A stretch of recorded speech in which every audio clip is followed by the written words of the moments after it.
All right, welcome back, guys, to another PPK episode. I'm joined by pro soccer player Clay Dimick. He plays for Charlotte Independence in the U.S. League One. I'm very excited. We're talking about a little bit about his story, talk about being a pro athlete and being young, Catholic, and dating to marry. So with that, Clay, thanks for coming on.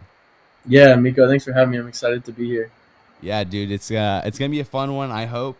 I like to do an icebreaker question, usually, and because you're soccer, I mean, I know it's not a great one. I usually ask people what their three favorite movies are, or if they had three movies, what would they Uh-huh. watch, like only for the rest of their life, which you can answer. But maybe for because you're a soccer guy, we should just settle the Messi Ronaldo debate. So you can choose, and then you could tell us why. I have Yeah. my opinion, but I'm gonna let you go first. All right. My opinion is Messi, just because all around he's by far the best player. But I do give respect to Ronaldo because he scores and wins games like crazy. But all around soccer player, I'm gonna go with Messi. Yeah. I had an idea that would happen. I like Ronaldo, but this is why. And I'm gonna tell you just real quick, and then we'll get into the interview. I like Ronaldo because he reminds me more of Kobe, and reminds me of Messi. And I'm the biggest Kobe fan ever, and I'm the biggest LeBron hater ever because I'm a big Kobe fan. And that's why Yeah. I kind of feel like they parallel because like LeBron, yes, better all around. You know what I mean? He's a passer and all that kind of stuff. And then like as a go-to scorer, I feel like Ronaldo and Kobe might be wrong on that. But this is not a Yeah. soccer podcast, so we'll just keep moving forward anyways. No, I agree. I can respect that. They Yeah. win games. Yeah, no, 100%. Okay, so yeah, just to start out, um, why don't you just dive into your story a little bit? I know, like I said, I've seen you on Yes Catholic, and then Nathan Crinkfield, who we had on, I've seen a little bit of your podcast there, and sort of a little bit of your story. But for obviously people who haven't listened to you yet, you can just dive into it. Yeah, for sure. So, like Miko said, I live in Charlotte, North Carolina, and that's actually where I went to college at Belmont Abbey College, which is a small private Catholic school in Belmont, North Carolina, which is pretty close to downtown Charlotte. And at the time of picking Belmont Abbey, I only picked it because of soccer. Like I just wanted to go there and become a better soccer player. And I thought if I become a good person along the way, then sweet. Before that, I was raised in a Christian home, but it was never pro Catholic or let's go to a Catholic mass or anything. My dad was actually Catholic and left the church, so it wasn't really talked about. All I knew was the um, kind of bad name that friends or family had given the Catholic Church. So when I picked Belmont Abbey, that happened to be Catholic, I really didn't know what I was getting myself into. I just thought, okay, I'm gonna go play soccer here, go to college close to Charlotte, and have fun. And when I was there, it was the first time in my life that I was able to see authentic Catholic men, women, old people, young people living out their faith and really practicing what it looks like to be a good Catholic person every day. So yeah, fast forward a couple years in college, I began to get curious of why some of my friends would have to go to mass on Sunday. Because when I grew up, oh, if you had a game on Sunday, like you can just miss it, or if you were a little tired from Saturday night, you could just miss like church. But I was like, why are these people like so adamant about going every single Sunday? Yeah. So that kind of like sparked my curiosity, and I had a coach in college that was like one of the best Catholic men I've ever met, and he lives out his faith every day. And I saw the way he is about his faith, and I saw the way he is like as a husband and father to his kids and wife. And I was so curious, like, is this all because he's Catholic? Like, is he like there's a quote that's like nothing's more attractive than holiness, and everybody wants to be around people that bring people closer to the Lord. And so I asked him one night, I was like, hey, what's the difference between where you go to church and where I go to church, which at the time was a Methodist church. And he told me the first thing he mentioned was, well, the main thing is the Eucharist. Like I go and receive Jesus Christ's body, blood, soul, and divinity every mass that I go to. And I was like mind blown. I was like, what? Like, well, what do you mean you go receive the body of Christ? And I was like, oh, well, I'm Methodist. Like, I'm pretty sure we've done communion a couple times. Like, and he's like, Yeah. yeah, it's not really the same thing. So that sparked a conversation. Um, and I just said, okay, well, how do you guys know this to be true? And the first thing he told me was a story which I can relate to more. He was like, do you believe that God can come back as anything? Like, he can put himself in anything. I was like, yeah, I mean, he's all powerful and he's everywhere and he knows everything. So he was like, well, if you really think God would come back as a white squirrel outside, like he could. And I was like, yeah, easily. Like he can do whatever he wants. He's like, okay, so it's not too far off to believe that he would give his body, blood, soul, and divinity in mass, because if you look at the Gospel of John, he's literally speaking it through Jesus, and Jesus is saying in Gospel of John, like, this is my body. Whoever eats my blood and or eats my flesh and drinks my blood will have eternal life. And I remember listening to the Scott Hahn CD the next day after I had this conversation with my coach, and um, something that will always stick out to me and always give me chills is Scott Hahn was saying, Jesus said this 3 times during the Last Supper, and he said, "Amen, I say to you." And I remember Scott Hahn said, "Do you think Jesus would say that if he really didn't mean it, or if he was just figuratively speaking?" I was like, wow. So I remember I was in the car listening to that CD, and I pulled over and called my coach, and I was like, "Coach, I have to enter the church like tomorrow." And he's like, "Okay, well, it's good you want to become Catholic, but there's a lot you need to learn." Um, and so that was kind of like what pushed me to join the church. And I realized then and there that like this is the church that Jesus left for us, and everything the church teaches, like I accept if I don't already accept it, because I've always been pro-life and all that stuff, and the social stuffs have never been a problem to me. So um, when I realized that at that moment, I realized like nothing else matters besides me joining his church, because this is the true one church that Jesus left. And yeah, from then on, it took like 3 months. I was on the RCIA fast track, I like to say. Uh, I learned everything like within 3 months. I was pounding out all these episodes of RCIA classes Yeah. online, reading all these books, and then I finally entered on Corpus Christi of 2018, which was pretty cool because the Eucharist is what brought me to the church, and Yeah. Corpus Christi, so it was a special moment. And so yeah, now I've been Catholic coming up on 4 years on June 3rd. So Wow. Okay. Yeah, there's a lot there.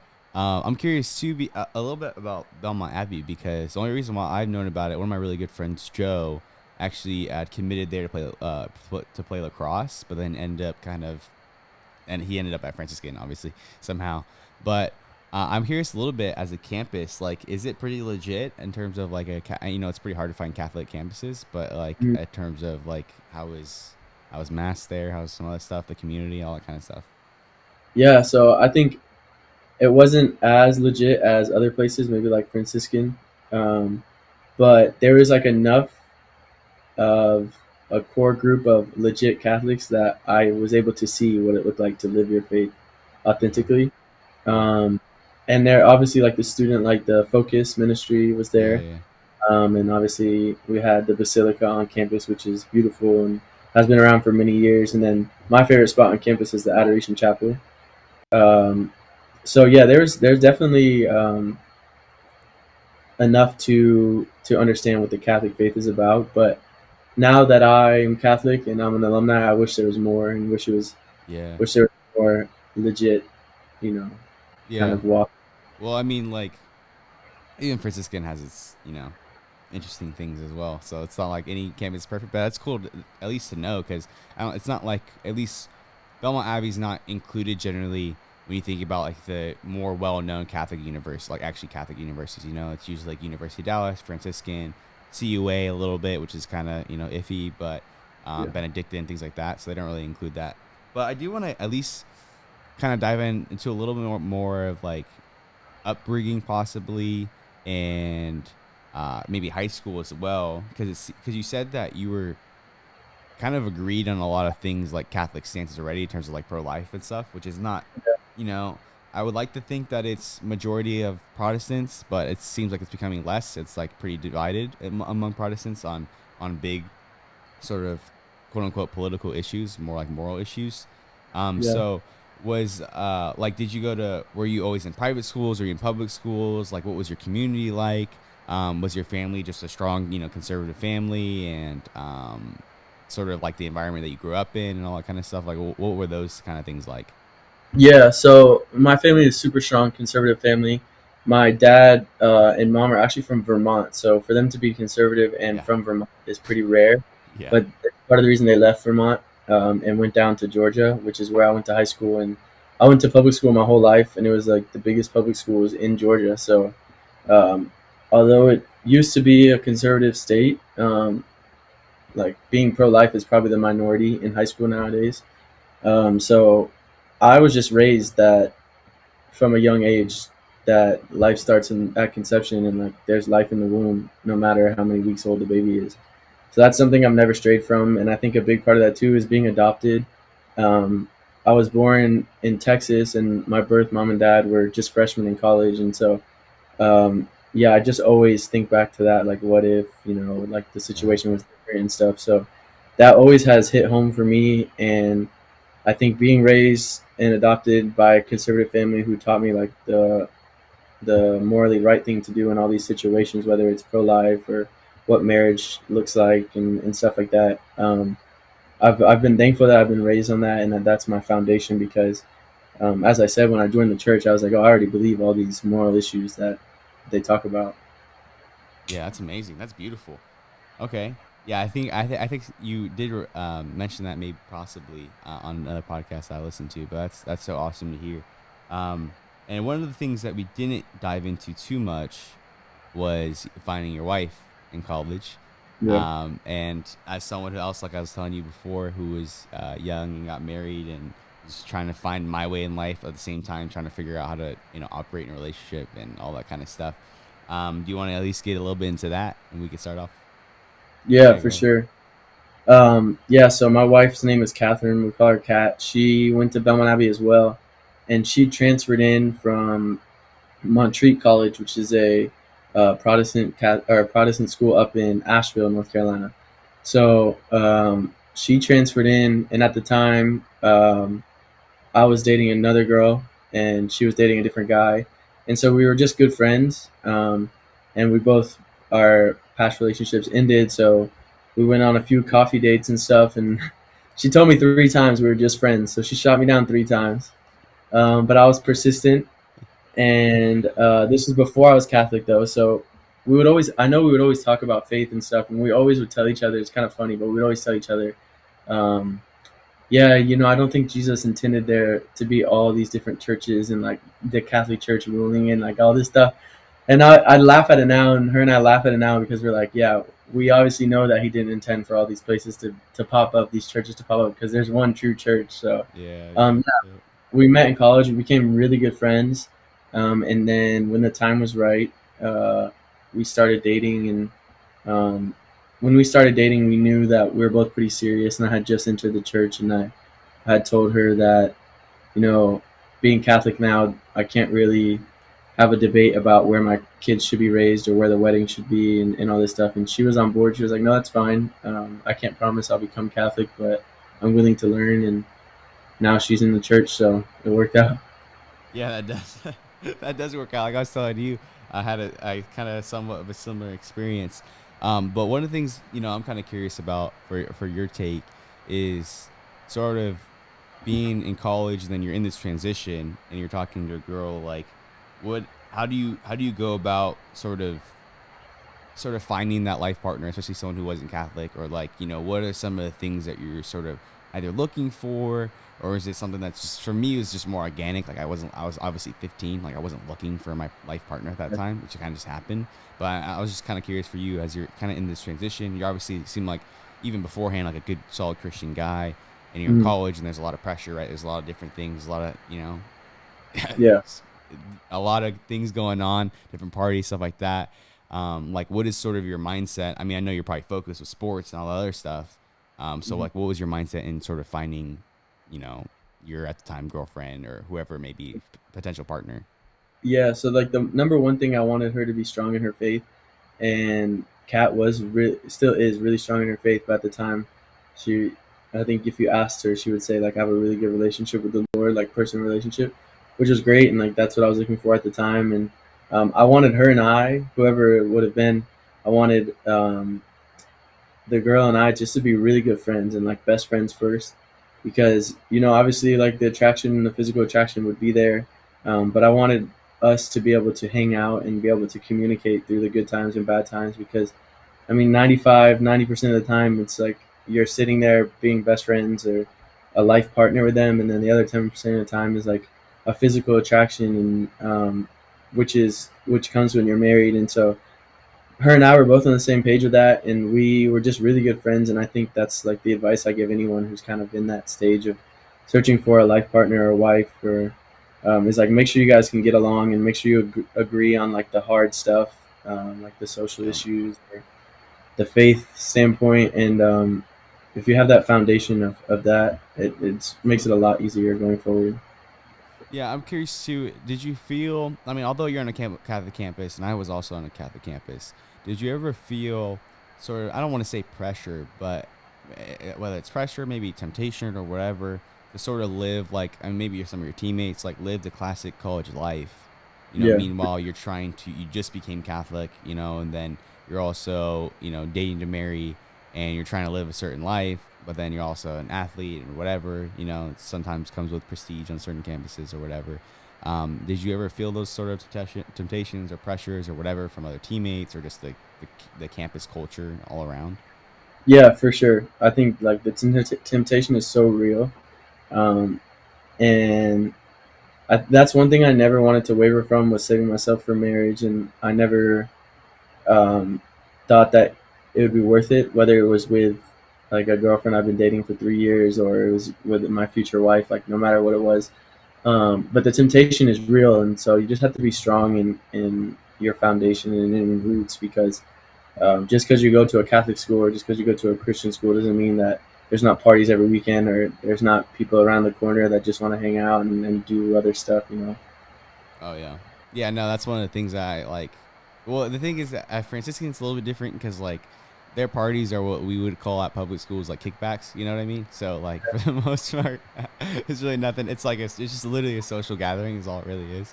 So it's Yeah, funny, but I mean, regardless of where you are, there's always gonna be temptations to do things that you shouldn't. I mean, like as a human being, it doesn't matter like where you're supposed to be.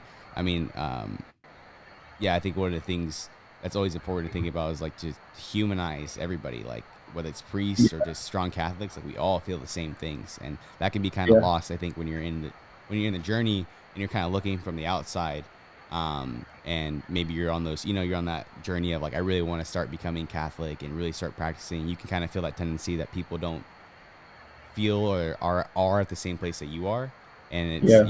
most of the time it's not true. So yeah, okay. So Mhm. as we keep moving forward, you are now young, married, and a father. So you got all three going for you pretty strong before 30, right? So that's pretty good. What is some? I know you talked about being with your best friend. I think that's a huge one as well. What are some other advice, especially now, as you had, a little bit of practice being a dad and maybe some things in terms of preparation? I know you haven't had too much, he's not in high school or anything just yet. So at least in terms of preparation, what are some things that you could offer someone like me who's hoping to become a dad very soon? Yeah.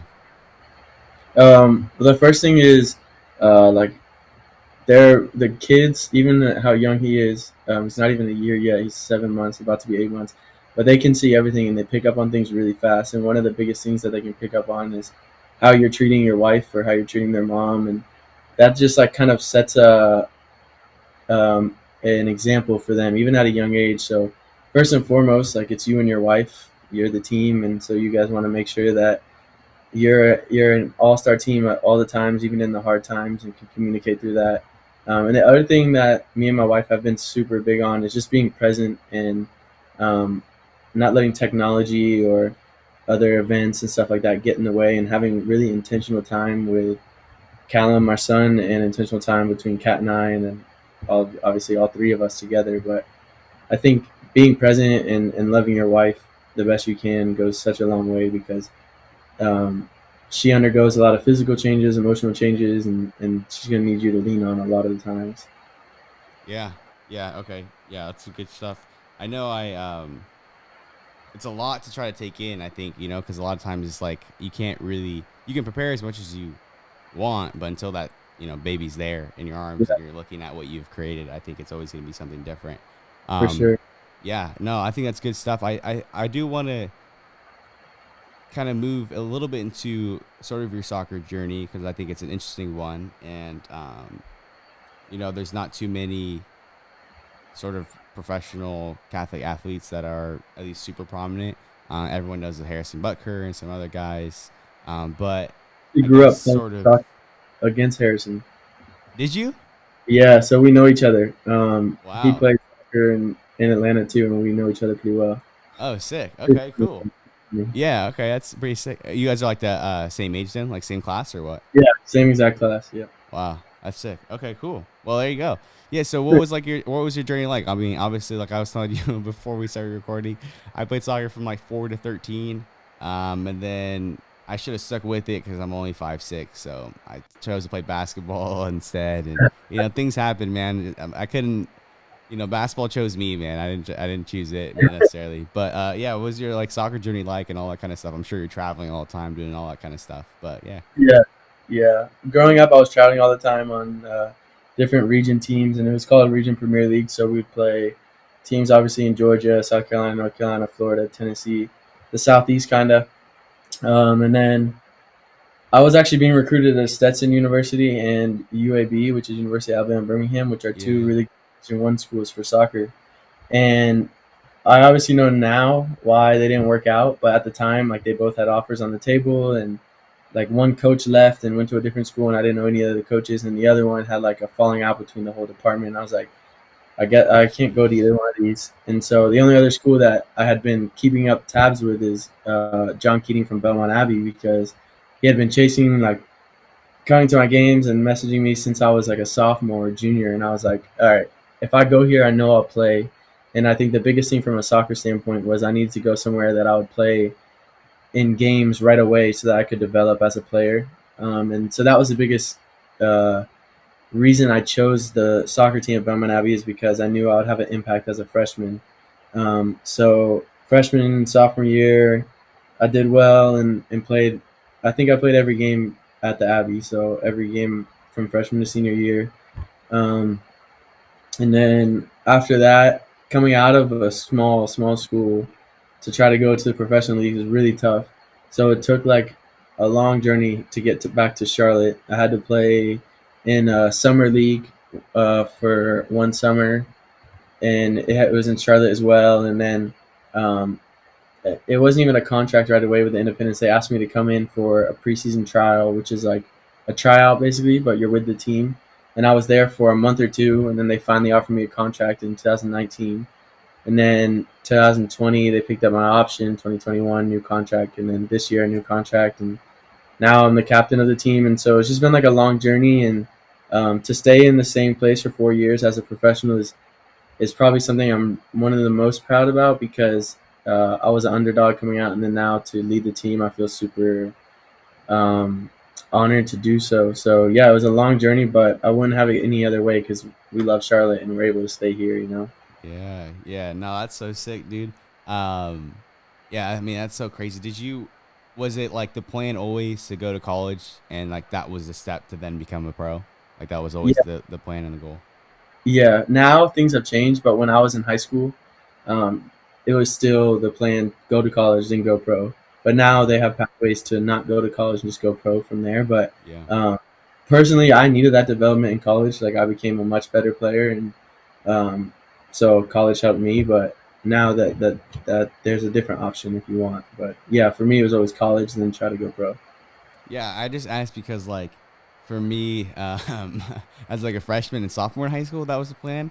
But then Yeah, the issue was after sophomore year, I stopped growing. So I thought I was gonna keep because like my dad's 6 foot, my mom's 5'4", so I don't know why I'm this short. My brother's like 5'10" and a half, and then my yeah, brother Keone, who obviously all these people know, he played at Franciscan, and for a long time, like he was thinking I want to go try to play after this as well. But then it's yeah. just like sometimes just God's pointing you in different directions, so it doesn't always work out the way you want it to. But Hmm. how is life sort of practicing as a practicing Catholic? I think is I would imagine, maybe I'm just making this up, but it seems like soccer is a little bit more wholesome than most other sports. Like I've been a basketball player my whole life, where the culture is like a little bit different. It can get a little bit spicier, maybe I should say.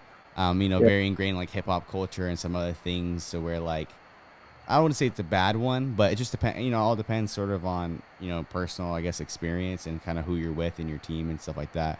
So how is it for you? Because I don't know, I don't know if you know John Isaac who plays for the Magic, but like he's a really really yeah, big Christian. Yeah, yeah, super big Christian. He preaches. I remember as a rookie, he told a story about how he was really nervous. Like he's a rookie, right? So it's like doesn't matter what you say as a rookie.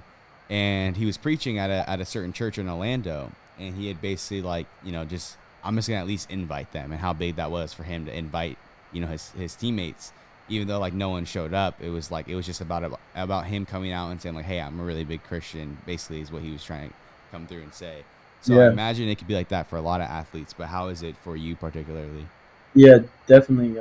I think, well, no, I think I know I'm in the minority with a lot of stuff that I believe in. Um, for example, like I'm the only guy on our team that goes to church every Sunday, and uh, I was having breakfast the other day, and there was like 8 of us at a table, and I was one guy that's pro life, and the other 7 are like pro choice, and they're bringing up like these outrageous examples, and I'm like, these examples never even happened, but like you're not changing my opinion. So yeah, I wish it was more wholesome. I wish it was different, but at the same time, like it's made me really strong in my faith and really strong in what I believe in, because I know the conversations they'll come up. Like they're all great guys. I love them to death, but like there's just some things we don't agree on, and some things that I can't waver from. So Yeah. it's made me stronger in my faith, and it's definitely taught me how to defend the Catholic Church when it's needed. Now it's changed, being like the captain and stuff. It's kind of like a more of a respect thing. But when I was a rookie, and then my second year, like definitely was challenging at times. Yeah, have you been able to get into some of those deeper stuff with certain players? Because I know for me, like everyone had known, like I said, I'm a public high school basketball team. I was also a captain, but it was like everyone had kind of know where I stand. And then my coach was like a Protestant, but he was like, he'd even made a comment that like science and faith don't mix, and I was just like, "Are you born in 1920? Like, what are you talking about?" And he was like 34 at the time, and I was like, "What are you talking about, dude?" And he called himself a Christian, and it was just kind of crazy. But even then, so like he'd always have me lead the team in prayer, which is kind of bonkers for being at a public school. He had me Yeah, lead the team in prayer, and then everyone would call me Pastor Meek and all this kind of stuff. Like have fun with it. But I would always like not try to force it, but I always be getting myself in like deep conversation with some people, or like I would have instances when teammates would be like, "Hey Miko, if something was serious, like, can you pray for me?" So like it'd be a weird thing because we're not necessarily bonding over the faith in 90% of what we're doing, but then there's like a small percentage of if something was really happening, they'd reach out to me. So do you get to yeah, those certain levels with some of your teammates? yeah, for sure. Definitely the second thing you said, like if there's something serious, like they kind of know who to come to in a way, and it's like that's reassuring for me, because I want to be living out my faith, and I want them to know like that's the most important thing in my life. Um, so yeah, there's definitely been times like that, and there's also been times where we've had conversations.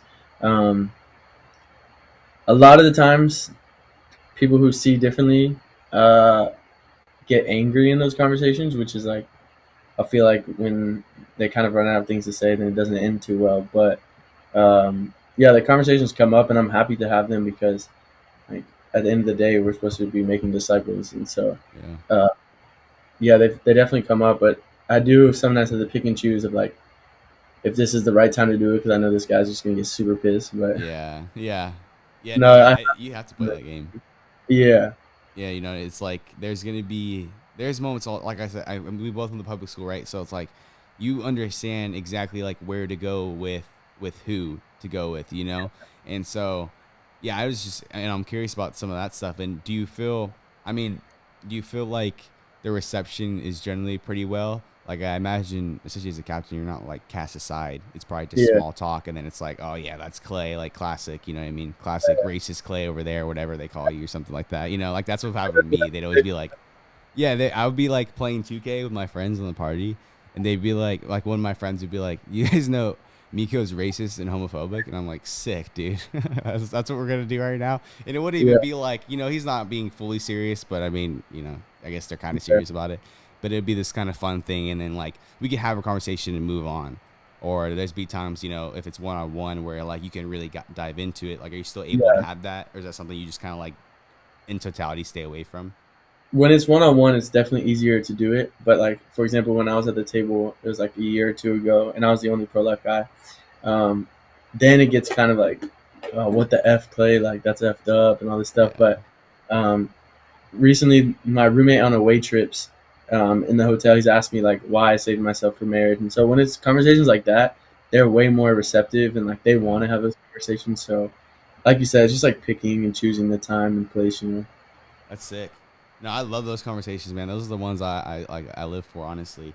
So Yeah, at the least life. since yeah, in terms of advice for young Catholics in general, and I know I really like you as an example because you represent a lot of like sort of the regular guys. We all have like every single guy for the most part has these aspirations to become a pro athlete. We're trying to just live. You went to public school your whole life, just like me, and for those young people who are sort of like in this space of just trying to figure things out, because I think a lot of times we feel like it's incompatible, like being a pro athlete and being a part of the faith, or like achieving some of those sort of other goals and dreams Yeah.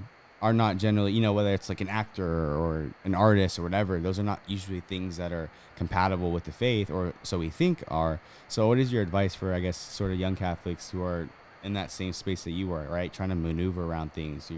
You're trying to find out who you're going to marry, you're trying to play pro, you're trying to do all these things, and you're trying to keep the faith. Like, what do you say to those people?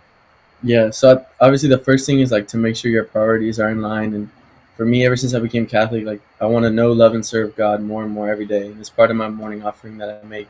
And if I do those things and become holy and become a saint, then everything else kind of that I've learned kind of falls into place. Like through the Holy Spirit pointing you in the right direction, or through signs from the Lord throughout the day. But I think if your goal each day is to honor and glorify God and His church, and to serve your family or your friends, whatever that may be, your coworkers, then and you kind of get outside of yourself and thinking like I need to do this, or I need to find this, or this is what I want to do, and you kind of offer it up and you serve and you become the best husband, the best teammate, the best friend, the best whatever it is, then things and doors start to open up for you. So that's kind of what I try to do, is control what I can, and get outside myself and serve, and become a better version of myself. And when I do that, I feel like doors have opened up for me in the past. So yeah, I would say just make sure your priorities are right, because at the end of the day, you can't mess up God's plan for you. Like he's going to guide you and he's going to lead you where he wants you. So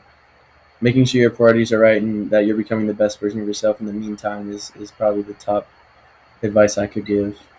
Yeah, yeah, and I think that's perfectly said. You can't mess up God's plan, because that's Yeah. obviously why I'm not 6'2", right? Or else I'd just be a pro basketball player. That's not what I was supposed to do. So it was Yeah. good of God to do that. That was awesome of him to do that one.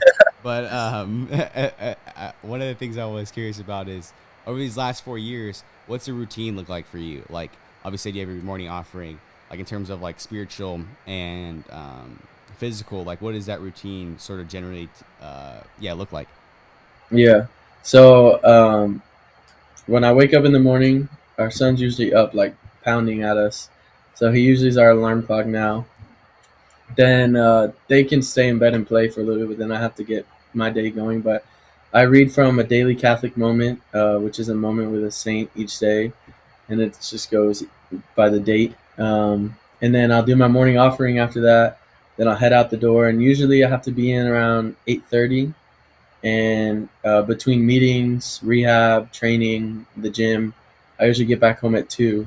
Um, and then from then on out, it's kind of family time and hanging out as a family and stuff. And then we have a really good parish here called St. Anne's, and so we try to get to adoration there. Once every 2 weeks is where we're at right now. We'd love to get it once every week, but with Callum and me being in the full swing of season is kind of tricky. And then also confession. There's a confession Wednesday nights, so usually more often than not Wednesday nights we're at confession. So those are like kind of day in the life or week in the life type thing. But it is tricky now this season because, for example, this month we have 4 away games, and so I'll be gone a total of maybe 9 days out of the month. So it gets a little tricky and stuff, but Mm. making sure that I have the sacraments and stuff like that is key to getting through it. Yeah. Yeah. Are you guys in the Diocese of Charlotte? Like, the church you attend? Yeah, it is. So Okay. it's where Kat and I got married, and then where Callum was baptized.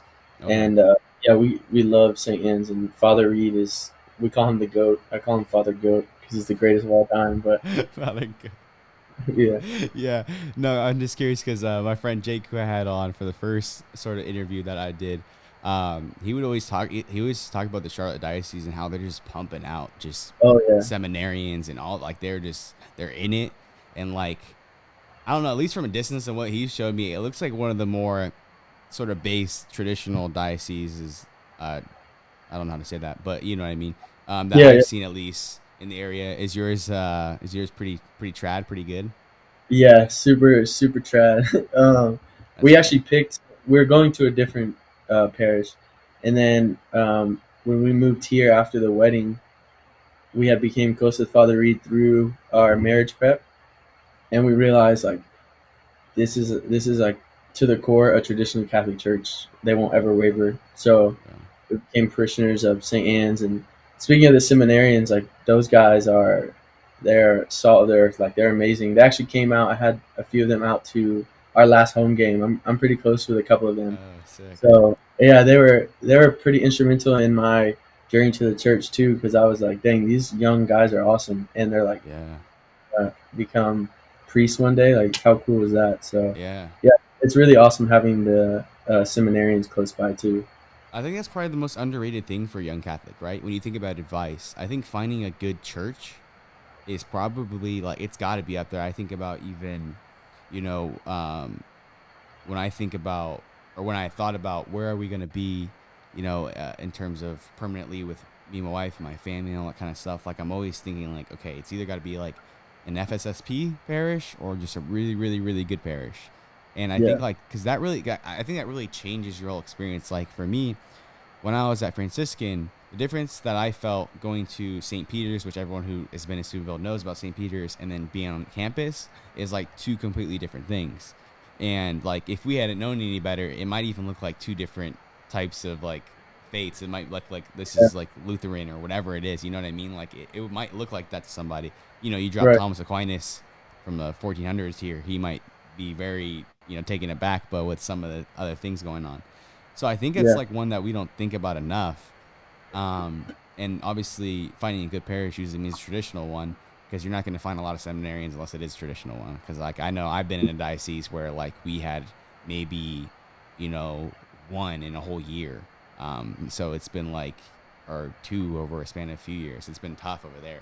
But yeah, I yeah. just asked because Jake's always been like talking to me how like yeah, dude, we're pumping out like 22 seminarians. It's like what is going on, dude? And his brother is actually is in Rome right now because he's studying to be a priest. So yeah, I was just Oh wow. curious about that. Yeah, Yeah, so pretty cool that's actually, stuff.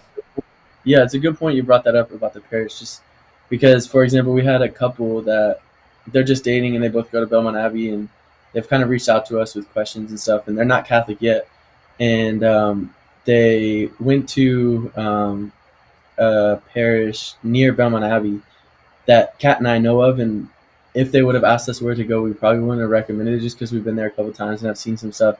And they Yeah, came with us yesterday for the first time at St. Anne's, and they're like, "Whoa!" And they're asking all these questions, like, um, "So the priest and the deacon are the only people who distribute communion?" And we're like, "Yeah," like, and they're like, "Oh, nobody received communion on their hands." We're like, "Nope." So just traditional stuff like that that I think is really important, like you said, for young oh, Catholics it's to realize. huge. Yeah, I mean, it's like I try not to let things because there's a couple FSSP parishes in Phoenix, which is like 30 minutes, and I'm just gonna like probably start making the drive. But it makes it like I think it's transformed like my faith completely. I guess I didn't ask the topic about being traditional, but it's good that we're bringing it up because I think young Catholics are moving towards that direction.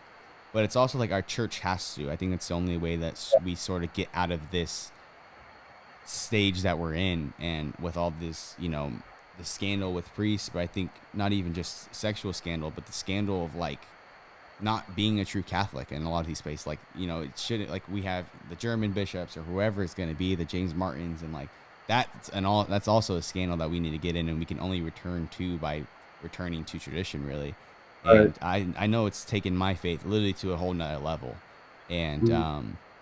yeah, I wouldn't have it any other way. And were you able to watch we're recording this a little like I think 2 days after Mass of the Ages episode 2 dropped. Were you able to watch that?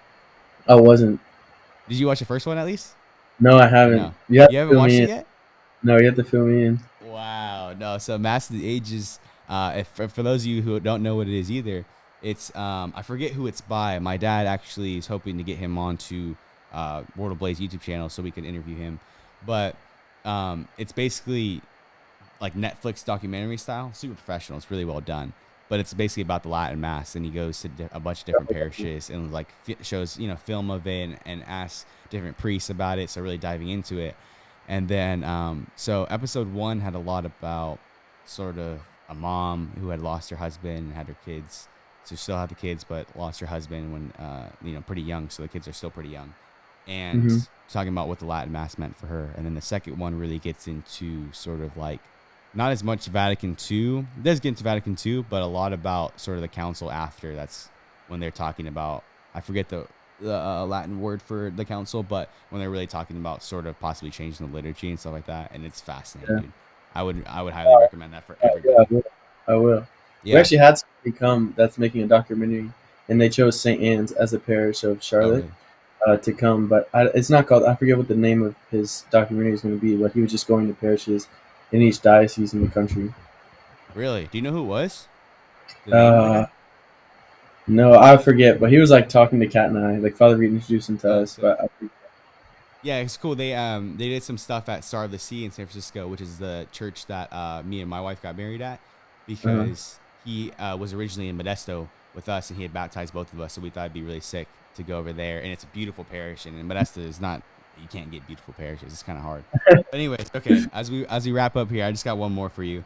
Um, Sort of, what are your thoughts for the future? As I kind of said, I think we're getting in a, I think it's such a crucial time, and I'm very excited about it because I don't think without, like, we have to become smaller if we're going to continue to, like, be stronger as a church together. But I think in everything, right? Like, we were talking about before with social media and sort of the different mode of evangelization that we now have, right? Like you as a pro soccer player is now a witness that couldn't have been done before unless you did something wild and you're able to make it to the front page of a newspaper. Other than that, you would just kind of be, swept up in the rug. None of us would know. I wouldn't have a platform. So all these things in total, like, are you generally someone that's gonna be pessimistic or optimistic about the future? Or like, where do you see things happening? Are you excited about this particular thing or that? We're in such a dynamic environment, so I always like to ask this. I always like to see people's perspective on sort of where we're moving and all that kind of stuff. yeah, definitely optimistic. And I think a big part of that is because um, truth always prevails, and